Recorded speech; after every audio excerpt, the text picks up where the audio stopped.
I never thought grief could make sound feel violent, but that's exactly what it did.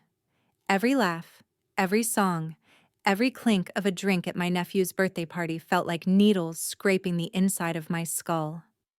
My name is Ava Henderson. I'm 34 years old, and 3 weeks ago, I buried my husband. 3 weeks, 21 days, 504 hours. Every one of them felt like drowning. Marcus and I had lived in our Buckhead home for 7 years. It was a $2 million property, but to me, its value wasn't money. It was memory. Every corner carried his fingerprints, literally and figuratively. The kitchen island he sanded by hand, the garden bed he fought squirrels over, the bathroom tiles he spent 6 weekends learning how to install perfectly symmetrical. Now the house is quiet, too quiet. His toothbrush still sits in the cup on our bathroom counter. His slippers still by the bed. His cologne still on the dresser. And sometimes, God, it feels like if I inhale deeply enough, I can almost smell him again. Citrus, cedar, Marcus. But none of that mattered to my mother. Grief to her was something you set aside for the convenience of others. Ava, she'd said on the phone that morning, her voice sharp enough to cut through my tears. You are not going to wallow in that house. Today is Jamal's first birthday. Family shows up. You will come. Wear something appropriate. We need a family picture. Not, how are you? Not, do you need anything? Just, show up. And because I was too exhausted to fight, I did. I put on a black dress. Not the one I wore to the funeral, but one that still felt respectful. I tied my hair into a low knot because I didn't have the energy for anything more. I dabbed some makeup under my eyes, though no amount could hide the raw red circles. And then I drove the 30 minutes to my parents' house in their comfortable Atlanta suburb. When I walked in through the backyard gate, it felt like I had stepped onto another planet. Music blasted. Some upbeat R&B track that should have made people sway and laugh. Kids ran around shrieking with joy, chasing each other with sticky fingers and party hats hanging off their foreheads. My uncles huddled near the grill, shouting about football. My aunt stood in small clusters gossiping about someone who wasn't there. Everyone was smiling. Everyone was happy. Everyone was alive. And I wasn't. It was like grief had turned me transparent. I stood there with my gift bag in my hand, a little blue box with a white ribbon, feeling like a ghost haunting the party. No one approached me, not at first. They looked at me, yes, but only long enough to register that I was still wearing mourning like a second skin. Their eyes softened with pity. Their mouths tightened with discomfort. And then they turned away. I took a slow breath, steadying myself. The air smelled like barbecue smoke and sugary icing. It should have smelled like childhood and celebration. Instead, it threatened to make me gag. Smile, Ava, my mother snapped the moment she spotted me, grabbing my arm like I was a disgruntled prop she needed to adjust for the family photo. You look like a funeral procession. I am a funeral procession, I answered quietly. She ignored that. Lena, that's my mother's name, was dressed in her usual party-hosting uniform, a stylish blouse, expensive earrings, and an expression that said everything must appear perfect even if it kills someone. Preferably me. She steered me toward a table like I was a toddler who might wander off. Sit. Talk to your cousins. Don't mope. She left before I could say a word. That was always her strength, ending conversations she didn't like before they even began. I stood there, holding my cup of water, pretending to sip it so no one would force small talk on me. Every so often, someone would lean in and whisper, "You doing okay, honey? It's just so horrible what happened. I can't even imagine." They would give me a quick pat on the back, like a condolence tap, and then walk away, relieved they had done their moral duty. I should have left. I should have gotten back in my car and driven home. But grief makes you slow, heavy, unable to think clearly, and my mother's voice still echoed in my head. Family shows up. So I stayed.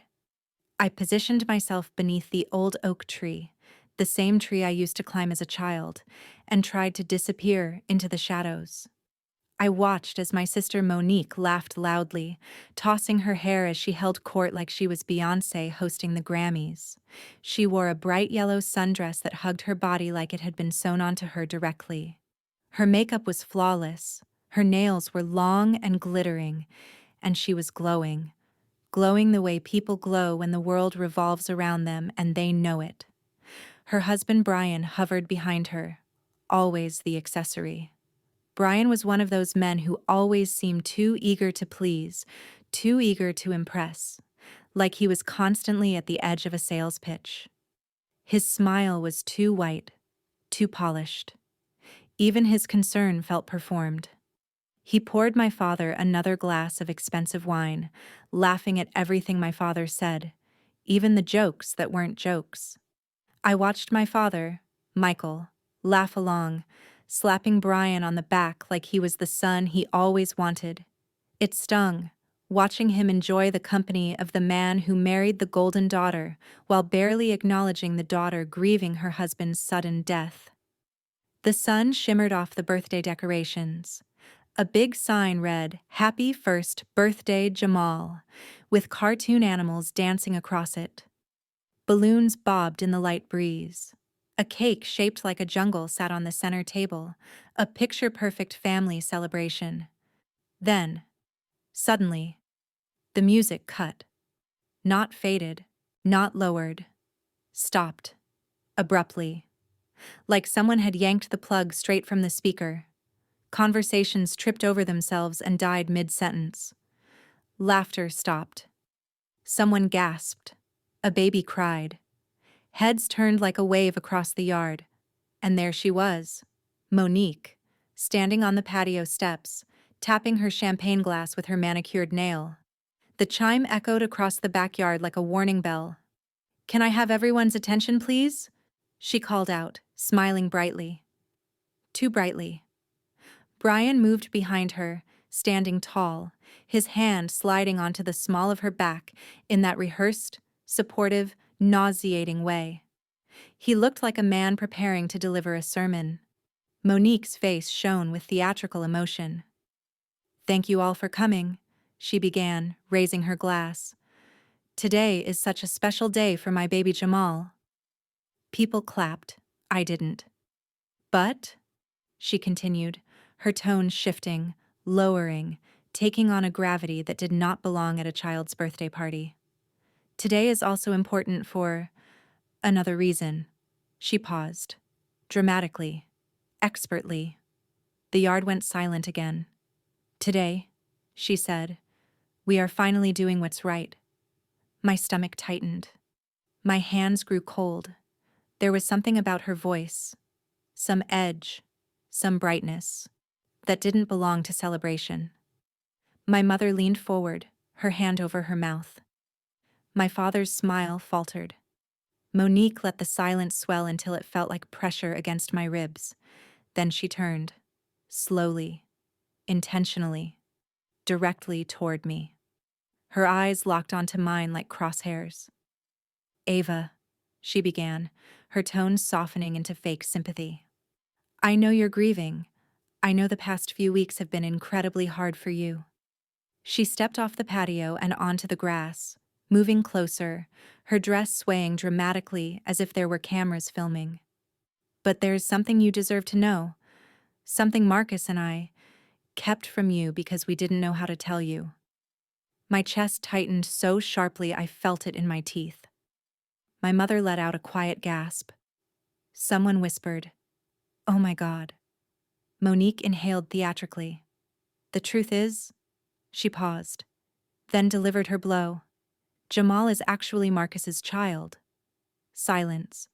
Complete, suffocating silence. The plate in my mother's hand slipped from her fingers and shattered onto the patio. My father went rigid. My aunts whispered violently behind me. "He what? With her sister? Oh, Lord have mercy." Monique kept going, her voice trembling with practiced emotion. Marcus and I had an affair, she said. We didn't want to hurt you. We didn't expect it to happen, but it did. My pulse pounded in my ears, my fingers tingled, but I stayed still. We planned to tell you, she continued, brushing a fake tear. After your Chicago trip, he was going to leave you, Ava. My jaw clenched so tightly I felt pain radiate down my neck. Beside her, Brian stepped forward like a supporting actor hitting his cue. He placed a comforting hand on her shoulder, sighing as if he were the tragic, misunderstood husband. The performance was flawless, too flawless. Then Monique reached into her designer diaper bag and pulled out a folder. Legal papers, crisp, clean, official looking. This is Marcus's will, she said, holding it out to me. His new will. He signed it right after Jamal was born. He left half of everything to his son, including half of your house. Gasps rippled through the crowd. He left his son half of the Buckhead house, she repeated louder, for dramatic emphasis. Half of your home. Everyone watched me. Everyone waited. I should have screamed. I should have cried. I should have collapsed. Instead, I laughed. A sharp, involuntary snort burst out of me before I could stop it. It startled me almost as much as it startled them. A few people jumped. My aunt clutched her pearls. Another breath escaped me, almost a chuckle. Monique's face cracked. The sorrow vanished. Confusion, rage, panic. What the hell are you laughing at? She snapped, dropping the teary performance. Did you lose your mind? But I wasn't laughing because I was insane. I laughed because the entire thing was so wildly, unbelievably stupid.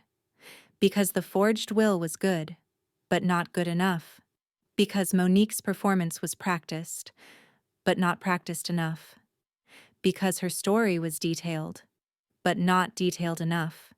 And because Marcus, my sweet husband, had a secret she didn't know. A secret that made her entire accusation, her entire performance, her entire plot, biologically impossible. When I laughed in the backyard that day, I wasn't just laughing at the audacity of the forged will. I was laughing at a lifetime of patterns, Monique's patterns, the manipulations, the lies, the entitlement, everything that had led up to this moment. I watched her, still standing there, fake tear running down her cheek, and I remembered the first time I saw her pull something like this. It was 12 years ago, our first Christmas as a couple. Marcus had just come home to meet my family. Monique was 18, just out of high school, dressed in a red velvet dress so short it barely qualified as clothing. She spent the entire evening hovering around him, laughing too loudly at his jokes, touching his arm, leaning closer than was appropriate. At one point, she tried to perch on his lap while he sat in my father's armchair. Marcus stiffened like a rod of steel. He stood up so quickly that she almost fell. He grabbed my hand, pulled me into the kitchen, and whispered, "Ava, I love you. But your sister, she has a problem. You need to watch her." I did. I watched her. For 12 years. I watched as she perfected the art of playing the victim, the golden child, the sister who could do no wrong, the sister who could manipulate the entire family into protecting her, while I quietly bore the burden of responsibility for everything she broke. There was the semester when I was 23, balancing architecture school, 3 internships, and living off ramen and leftover cafeteria pizza. Monique had spent her entire tuition check on a week-long Cancun vacation with her boyfriend. I was the one who got the panicked, tearful call. "Ava, I don't have rent money." So I drained my savings. I covered her rent. I even bought her groceries. And when I later told my parents what had happened, expecting them to be furious with her, my mother just waved her hand dismissively. "Oh, Ava, don't be so critical. You should be helping her find herself. Find herself? Yes. She had found herself. At my expense. I watched as she went through life bending the truth, manipulating emotions, twisting facts, and wrapping everything in a shroud of poor me. Everyone bought it. Everyone fell for it. Except Marcus. He saw through her from the start. And now, standing in my parents' backyard, she had escalated it to the ultimate level. She wasn't just claiming Jamal as Marcus's son. She was claiming my husband, my life, my home, and she was trying to rewrite history in front of the entire family. I let my gaze sweep across the yard. My mother, Lena, stood with her hand over her mouth, shocked, but somehow still casting me a sideways glance of blame. My father, Michael, was frozen like a statue, his wine glass untouched. The rest of my family whispered in horror, murmuring disbelief, some shaking their heads, some gasping in astonishment. And Monique? She walked forward, hand trembling, documents clutched to her chest. "This is his will," she said. "Signed right after Jamal was born. He left half of everything to my son. Half of your home. It's only fair." It was supposed to be the moment I broke. It wasn't. I pressed my lips together to suppress another laugh. I held the folder like a trophy for a moment, examining it. The signature, the formatting, the embossed seal. My stomach turned with a mixture of fear and incredulity. Someone had worked hard on this. Too hard. Someone had studied Marcus's handwriting. Someone had copied it nearly perfectly. But someone didn't know one crucial thing: Marcus's secret. I smiled, almost gently, almost tenderly, before the laughter bubbled out again. Monique's expression shifted instantly, from triumphant sorrow to confusion, anger, and panic, all in one heartbeat. "What's so funny?" she demanded, her voice cracking. I inhaled slowly, feeling the weight of years, of grief, of betrayal, of life lessons coursing through me. "You really think you could pull this off?" I said, keeping my voice quiet but firm. "Without knowing the most important detail?" She blinked. Brian stiffened, still acting supportive, still pretending this was a tragic scenario he was powerless to prevent. "You don't know the truth," I continued. "Marcus couldn't have fathered Jamal. Not now. Not ever." The words hung in the air like a shockwave. Gasps rippled through the backyard. I saw my mother's eyes widen, my father's mouth drop, a few of my aunts cross themselves in disbelief. Monique opened her mouth, then shut it again. "Marcus had a medical condition," I said slowly, deliberately, letting each word land like a hammer strike. "Something private that he shared only with me. It made him infertile. Permanently. No child could have come from him. No one, not Jamal, not anyone else, could have been his biological child." I saw it in their faces. Disbelief, panic, fear. The kind of fear that only comes when your house of lies collapses. Monique's hands shook. She tried to speak, but nothing came out. Brian's smile faltered. He looked at her as if asking silently, "What do we do now?" My mother gasped. "No, no, that's not possible." "Yes, it is," I said firmly. "It's the truth. And the truth is, you just tried to steal everything from me. My home, my husband's memory, my dignity, using a forged document and a lie." I pulled out my phone. I opened a folder of confidential medical notes Marcus had shared with me years ago, his fertility specialist's diagnosis, tests, everything. I turned the screen toward them. Every eye in the yard widened. There was no denying it, no hiding, no twisting the facts this time. Aunt Shirley whispered, "Oh my God, she's right." Someone else muttered, "That poor girl. I can't believe." My parents didn't move. My mother's hand trembled on my father's arm. My father was silent. My family had been forced to face something they had always ignored: the truth, the full truth, without spin, without manipulation, without Monique's practiced tears. And then it hit me. The freedom I hadn't realized I'd been starving for. For 12 years, I had been careful, polite, quiet, responsible. The scapegoat, the caretaker, the one who always cleaned up the mess. Always. But now I had power, not to retaliate, not to humiliate, but to reveal the truth, to expose the lies, to finally breathe in a world where deceit could not touch me. I glanced at Monique. She looked smaller than I'd ever seen her. Her carefully constructed persona had crumbled into a terrified, uncertain woman. Brian hovered, unsure whether to stand by her or flee. The crowd was buzzing with whispers. Fraud. Forged. Impossible. And somewhere, buried under all the chaos, a sense of vindication settled in my chest like warm sunlight. I knew that this was only the beginning. There would be legal battles, family arguments, probably years of fallout. But for the first time in my life, I was standing firmly in the truth. And truth, my truth, was powerful. Because Marcus may have been gone, but his secret had survived. And Monique's entire plan had just collapsed. The backyard had transformed into a battlefield. Not a battlefield of fists and weapons, but one of shock, betrayal, and long-hidden truths. Whispers ricocheted across the yard like ricocheting bullets. My family looked at one another as if trying to make sense of what had just been revealed. I, on the other hand, felt a strange sense of calm settle over me. It was almost surreal. I had spent 3 weeks in the rawest, most suffocating grief of my life, thinking I would crumble if anyone looked at me funny. Yet here I stood, exposing the audacity of my sister and the lies she had meticulously crafted. I glanced at Monique.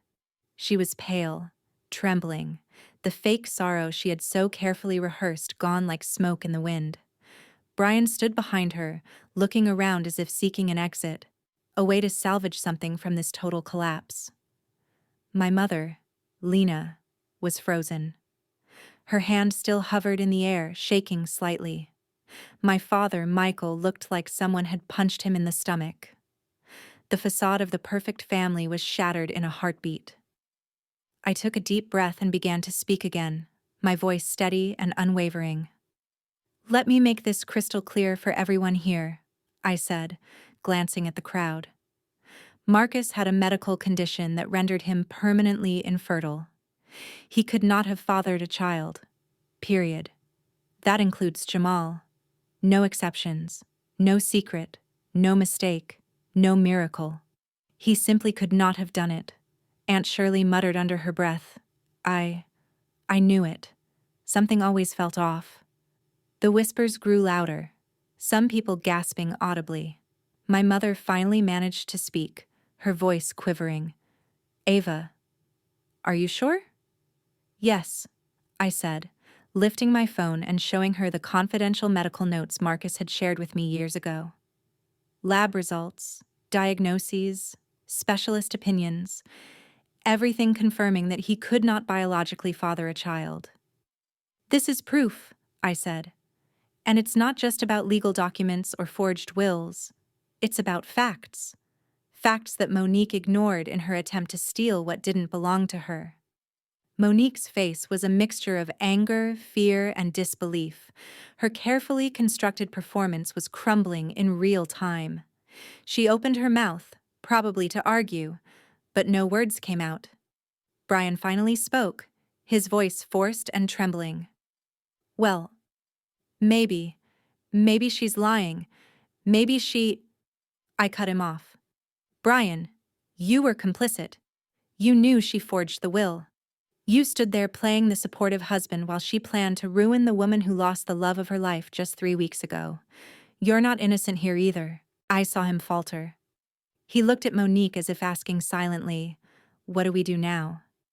She shrugged slightly, realizing their script had failed. The entire family was staring at me now, waiting for the next move, as if I were the judge, jury, and executioner all rolled into one. I lowered my phone and exhaled slowly, allowing a few moments for the tension to sink in. "Do you know what makes me laugh the most?"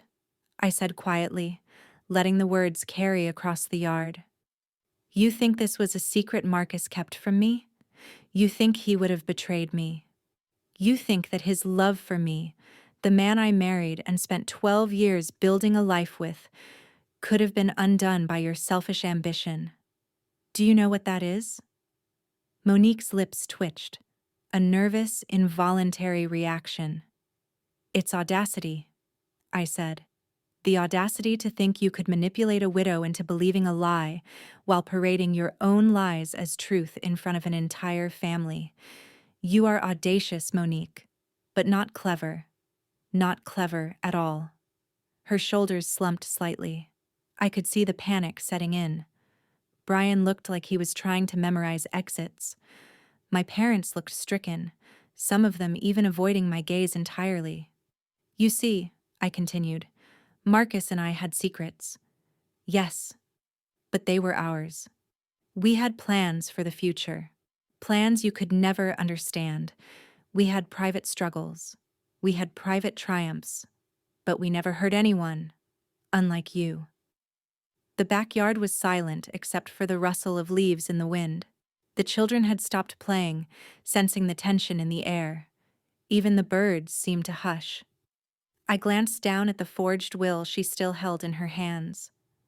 "Do you know what this is?" I asked her. "This is desperation.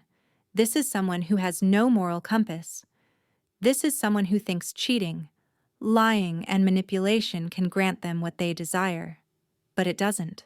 It never does." Monique's eyes filled with tears. Real or fake, I couldn't tell. Brian tried to step closer to her, as if shielding her, but I didn't flinch. "I'm going to say it one more time," I said, letting the words sink in for everyone. "Marcus could not father a child. Jamal is not his biological son. No legal documents, no forged will, no tearful performances can change that fact." My words struck the air like lightning. Everyone in the yard felt it. The whispers grew to audible murmurs. Aunt Shirley covered her mouth. Uncle Peter's eyes were wide. Some of my cousins muttered. I knew something was off. Even my parents were struggling to process it. My mother's face turned a shade paler. My father's jaw tightened. The truth had landed, and there was no escaping it. Monique finally spoke, her voice shaking. You don't know what you're talking about. You don't understand." I laughed again. Soft, cold, but controlled. "No, Monique. I understand perfectly. I understand what you've been doing your entire life, manipulating people, bending reality to suit your whims, destroying anyone who stood in your way. And I also understand that your lies have limits. Your lies only go as far as the truth allows them. And today, the truth is standing in front of you." Brian's hands shook. Monique's composure was gone. The forged will had no weight here, no power, no credibility. I could see it in everyone's eyes. They were seeing the sister, the husband, the family, the history they had ignored for years, and realizing who she really was. "Do you know why Marcus kept this secret?" I asked the quiet crowd, my voice softening, almost intimate. "Because he didn't want anyone to feel pity. He didn't want anyone to see him as less than the man I loved, and he trusted me to protect it, just as I always have." I paused, letting the gravity of the statement hang in the air. Monique's lips quivered. Brian swallowed hard. My parents were speechless, and I finally felt something I hadn't in weeks. Control, agency, power over my grief and my life. "For 12 years, I said, turning slightly to face the entire yard, "I have watched, I have endured, and I have been patient. Today, Patience has run out. Marcus may be gone, but his truth survives. And so do I. The silence stretched for a moment longer. Then, almost imperceptibly, someone muttered, "She's right." Another voice, There's no way." And in that instant, the balance of power shifted. The ambush had failed. The lies had been exposed. The forged will was nothing more than paper. The truth, the unshakable, irrefutable truth, stood taller than any scheme, taller than grief, taller than betrayal. I lowered my gaze back to the folder Monique still clutched. "This," I said, my voice steady, "is over. You may have thought you could rewrite history, but history cannot be rewritten, not when the truth is standing in front of you." Her shoulders slumped further. Brian's face had turned pale. My family looked as though they were seeing the world through a new lens, one they hadn't wanted to acknowledge. And I realized, as I stood there beneath the oak tree, that this was not just a victory over Monique. It was the first step in reclaiming my life, my home, and the dignity that had been stripped from me since the moment Marcus died. I had survived grief. I had survived betrayal. And I would survive whatever came next. Because Marcus may have been gone, but his truth, and my strength, remained.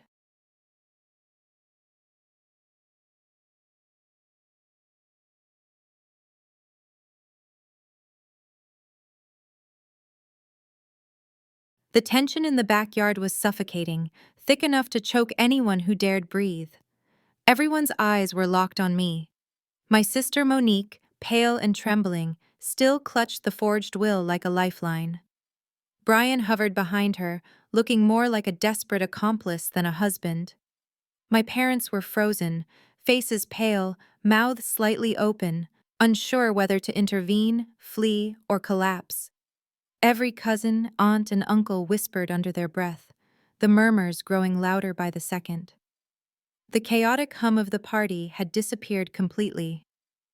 I inhaled slowly, letting the calm of certainty settle into my bones.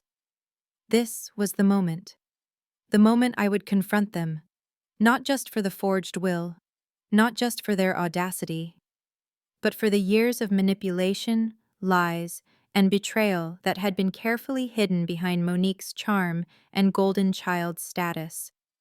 I stepped forward, deliberately closing the space between us. Each step was measured, purposeful.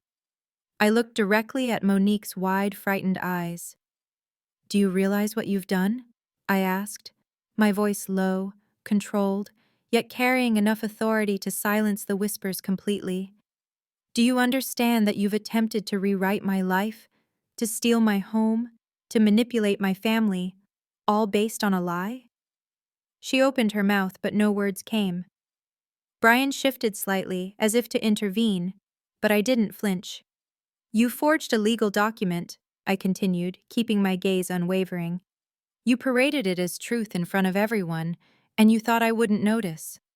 You thought I would crumble. You thought grief would make me weak. But you miscalculated, you always do." I paused for a moment, letting the weight of my words settle. The entire backyard was silent. I could hear the faint rustle of leaves in the wind, the distant hum of a car passing by. It was almost cinematic, the calm before the storm.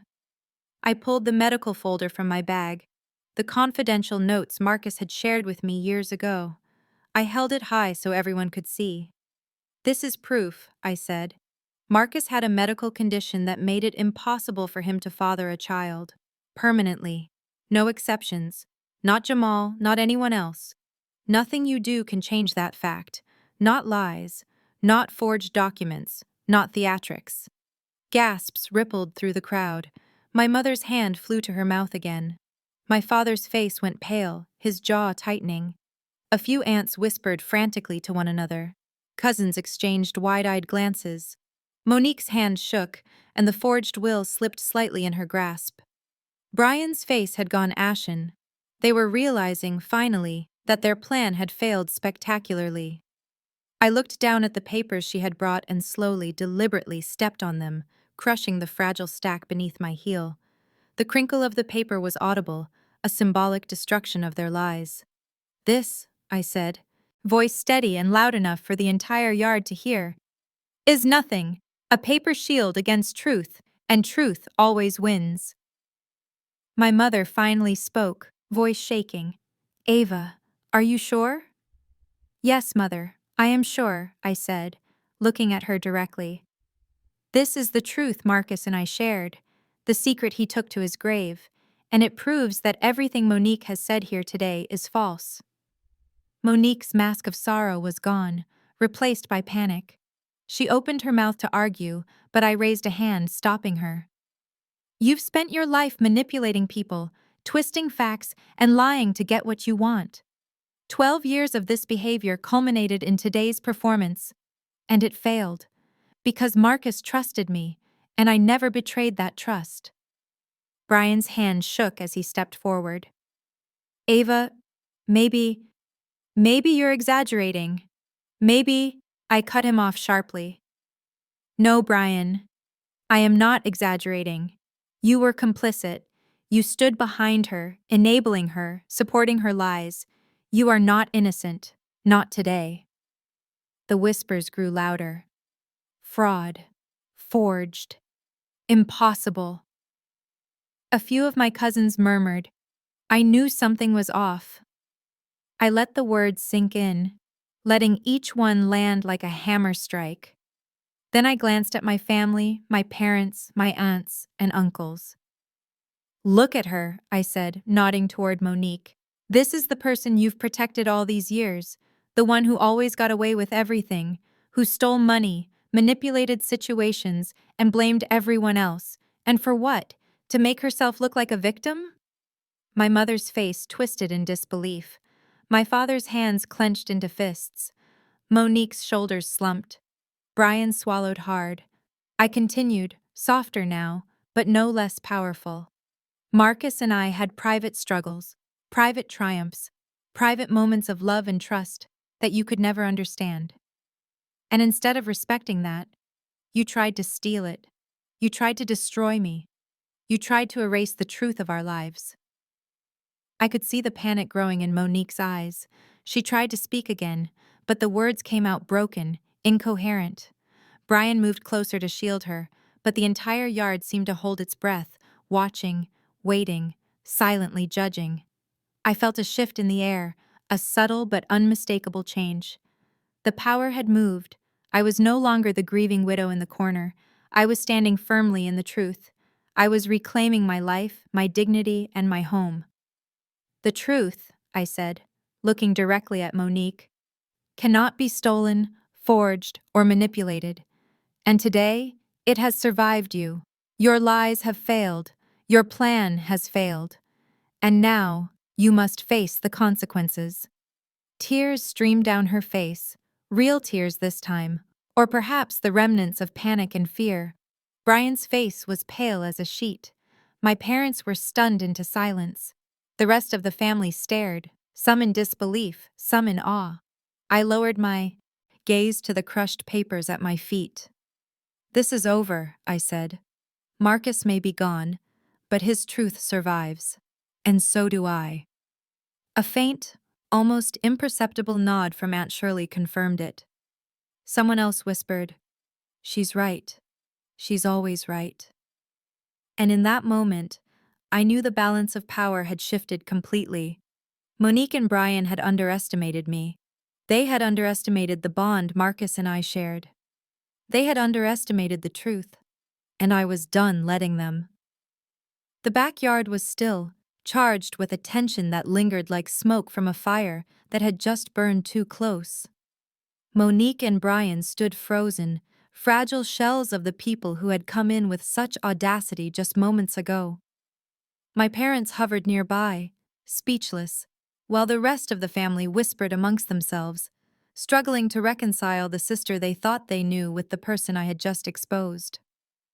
I felt a strange calm. It was the kind of calm that comes only when you realize that the storm has passed, even if the wreckage remains. I took a deep breath and said aloud, for everyone to hear.